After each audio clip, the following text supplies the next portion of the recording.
This is a 2007 Toyota RAV4. In this video we're looking at the interior lighting. Specifically, we're looking at the map reading lights.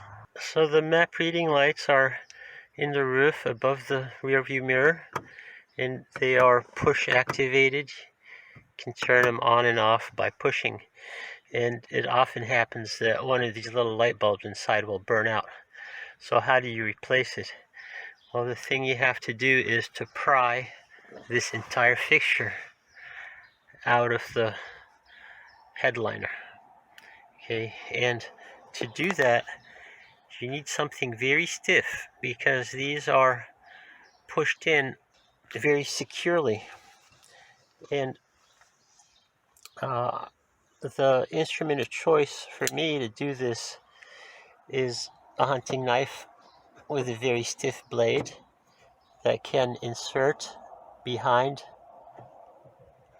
the bevel and pop it out. After we pop the fixture out of its retainers, it comes right down, and we can have a look at these lights.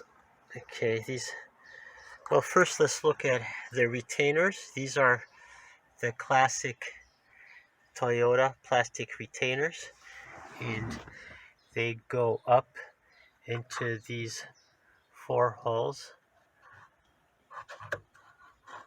right there. Okay, so that's where they fasten in, and they have to be popped out of those locations. Now these lights are the classic types of sockets that are used in Toyota dashes, and they just twist right out. Then you can pull the light bulb out of the socket and replace it, and then you can put it right back in.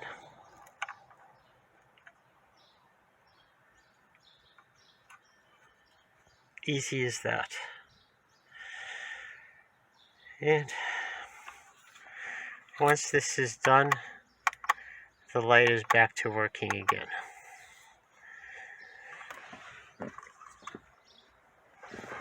So now it can just be popped right back into place. And you're done. Thanks for watching.